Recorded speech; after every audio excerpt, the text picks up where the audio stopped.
आज हम बात करेंगे 3 ऐसी सिंपल हैबिट्स के बारे में, जो आप अगर अपने ऑन अ रेगुलर बेसिस अपने डेली लाइफ में करेंगे तो आपका testosterone on a higher note side रहेगा, on on a higher side रहेगा। कम तो बिल्कुल नहीं रहेगा अगर आप वो डेली हैबिट्स कर रहे हैं। एक हैबिट्स मतलब वही इंसान को एक नॉर्मल गाँव के इंसान के मैं लिए बता रहा हूँ, क्योंकि शहर में अगर कोई रह रहा है तो इतना पॉसिबल नहीं होगा। आप कर सकते हो, जो इतना आप ट्राई कर सकते हो, जितना आप मैक्स कर सकते हो, मैक्स आउट कर सकते हो, उतना ट्राई करना। लेकिन ये मैं एज़ अ एग्ज़ाम्पल गाँव के लड़के के लिए बता रहा हूँ, क्योंकि बहुत आसान होता है ऐसा गाँव में रहना, ऐसा ये सारी हैबिट्स को एज़ अ फ़ॉलो करना। शहर में भी रह के कर सकते हो, लेकिन बहुत अच्छे शहर में रह रहे हो, जैसे गुवाहाटी हो गया, शिलांग हो गया, मनाली हो गया, तो बहुत रेयर है कि बहुत लोग ऐसे शहर में रह रहे होंगे, तब भी मैं बता दे रहा हूँ। नंबर 1 है डेली सनबाथ। सनबाथ क्यों नीड है? सनबाथ एक विटामिन डी नहीं कि आपको विटामिन डी मिल रहा है, एक हार्मोन बिल्डर है, हार्मोन जो आपकी प्रोफ़ाइल है वो बिल्ड होती है विटामिन डी से शुरुआत होकर। अगर इसकी स्टडीज़ मैं आपके लिंक में डिस्क्रिप्शन में दे दूँगा, तो उसमें पता चलेगा कि आपको जब विटामिन डी की डेफ़िशिएंसी होती है ना, उसके साथ-साथ आपको हज़ारों डेफ़िशिएंसीज़ अपने आप होती हैं, होने लगती हैं फिर। उसमें फिर आपको कैल्शियम आपका अब्ज़ॉर्ब नहीं होता, बिल्कुल नहीं होता। 1000 एमजी खा रहे हो, आपका अब्ज़ॉर्ब होगा 200 एमजी। बिल्कुल वो भी पता नहीं हो रहा है कि नहीं हो रहा है, इतना डिटेल में मैंने अभी पता नहीं चलेगा, वो आपकी बॉडी पे डिपेंड करेगा, कितनी बॉडी आपकी बोन स्ट्रेंथ है, बोन मास है, इस पर डिपेंड करेगा। तो ये चीज़ें हैं। विटामिन डी रोज़ लेना ही लेना है। काले वाले बहुत मैं एक वीडियो में देख रहा था, उसमें देख रहे थे काले गोरे का मतलब कि सही है भाई, लेकिन थोड़ी-सी स्किन चेहरे पे ना लो, अगर इतना तुम्हें फ़र्क पड़ता है काले गोरे से, तो चेहरे पे ना लो, लेकिन डिपेंड करेगा कि तुम मतलब एक छोटी-सी चीज़ के लिए तुम गोरे होने से लिए क्या मिस आउट कर रहे हो, कितनी बड़ी चीज़ पूरे दिन ज़िंदगी डिप्रेशन में अपना निभा दोगे भाई, अगर तुम सन बाथ नहीं ले रहे हो तो। Sun bath is very must भाई, सबको करना चाहिए। नंबर 2 है वाटर इनटेक भाई, वाटर इनटेक इंडिया में अराउंड 70 टू 78 75-80 ऐसे कुछ जो परसेंटेज है, वो वाटर फ्लोराइड से कंटेंट है। गाँव में भी हो तब भी, अगर गाँव में ऐसा है कि कहीं-कहीं आपको अच्छा पानी मिलेगा, अगर वो पेड़-पौधे के बीच में अगर कहीं नल है तो बहुत अच्छा पानी, इंदारा है तो बहुत अच्छा पानी, इंदारा मतलब वेल होता है, जिन्हें ना पता हो।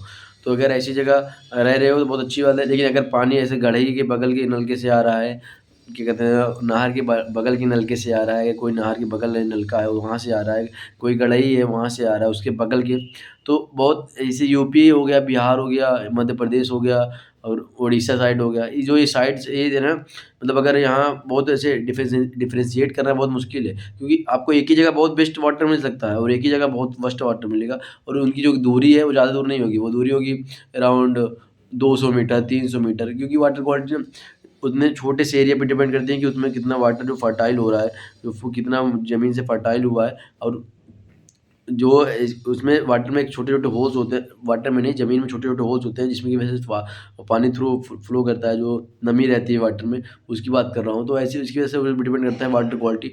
बहुत अच्छा रहेगा गाँव में रह रहे हो, कम से कम 3-4 व लीटर डेली वाटर इनटेक अपना रखो, कैसे भी कर रखो।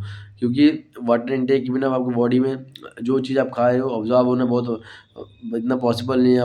बॉडी को तो हार्ड वर्क करना रहता है। हमारा गोल रहेगा कि बॉडी बहुत कम वर्क करे, जिससे हमारी एनर्जी बची रहे। बची रहने के बाद हम कहीं और अपनी फ्रूटफुल एनर्जी कोई अच्छी जगह पे लगा सकें। नंबर 3 है डाइट। डाइट पे डेली इन्वेस्ट करना चाहो, जितने पैसे लगने हैं उसके लिए भाई, ये सब मत सोचो। डाइट में होने चाहिए अंडे, विटामिन्स और मिनरल्स के भरमार भाई। दूध बहुत अच्छा, ग्रोथ हार्मोन, कैल्शियम, प्रोटीन सब मिल रहा है भाई। दही गट के लिए बहुत अच्छी बात है। तो अगर डाइट में 3-4 मीट अगर खाते हो तो रेड मीट बहुत है, विटामिन बी12 है, बहुत अच्छी चीज़ है। ये अगर ये 4 चीज़ें ऐड कर लो अपनी डाइट में, मोस्टली ये 4 चीज़ें खाओ। अगर आपको 70% अगर आपकी जो डाइट है ये 4 चीज़ें हैं, 30% फल फ्रूट, वो सब सही है, फाइबर मिलता है, सब मिलता है, उसमें विटामिन्स भी मिलेंगे, लेकिन उसमें मिलाएँगे 1%, 2%, 1%, ये 1%, तो उसका कोई मतलब नहीं है बॉडी में। खा रहे हो ठीक है कोई, लेकिन इम्प्रूवमेंट नहीं दिखेगा। जो इम्प्रूवमेंट देखना है तो आपको यही करना पड़ेगा भाई। तो आप यही करिए, 70% डाइट, दूध, दही, अंडे, ये सब चीज़ें अगर रहेगी, मैं बोलता हूँ 3 महीने अगर कोई ये डाइट फ़ॉलो करेगा, ये बात मान फ़ॉलो करेगा, अराउंड 30% अभी रिज़ल्ट निकलवाओ और 3 महीने बाद फिर रिज़ल्ट निकालना, 30% का इम्प्रूवमेंट, जो ज अगर तुम पहले से भी ये सब कर रहे हो तब भी इम्प्रूवमेंट रहेगा। ये सब चीज़ें करते वक़्त ये याद रखना कि स्लीप को सैक्रिफ़ाइस मत करना। अगर स्लीप को सैक्रिफ़ाइस कर रहे हो तो ये बातें फिर वैलिड नहीं रहेंगी, कोई भी बात वैलिड नहीं रहेगी।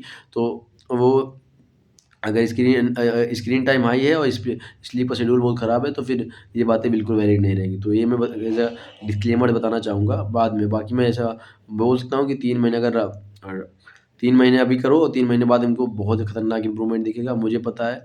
मैंने ऐसे देखा हुआ है कई लोगों को, अपना भी करा हुआ है। मेरा 620.5 था, अभी करवाऊँगा तो अभी रिसिकोर हो जाऊँगा, लेकिन मैं करूँगा। मेरा अराउंड में मेरा इस ईयर का टारगेट रहेगा, मेरा टेस्टोस्टेरोन 800 के प्लस रहे। हमेशा मेंटेन करने का रहना कि हमेशा याद रखना कि मेंटेन करना एक बहुत ईज़ी काम है, बढ़ाना बहुत हार्ड हार्ड काम है, मेंटेन करना बहुत ईज़ी काम है। अगर एक लेवल पे पहुँच गया, उस पे मेंटेन कर लो, बहुत अच्छी-अच्छी बात है। एक फिर आपको अगर घट गया ना एकदम से, अगर मेरा भी 300 हो गया होगा, तो फिर बहुत फिर मुश्किलें शुरू होगी। फिर वो वहीं पे आएगा कि जो ना एवरेज था ना, उसकी बेसलाइन घट गई, फिर बेसलाइन उसका 620 ही रहेगा, जो कि तब के काफ़ी एवरेज था। लेकिन तब का हायर ऑन हायर साइड 800 के आस-पास रहा होगा। तो यही सब चीज़ें अपनी डेली लाइफ़ में इंक्लूड करो। अगर डेली लाइफ़ में इंक्लूड करोगे, तो मोस्ट प्रोबेबली आपका टेस्टोस्टेरोन बहुत अच्छा ही जाएगा। यही था आज का वीडियो।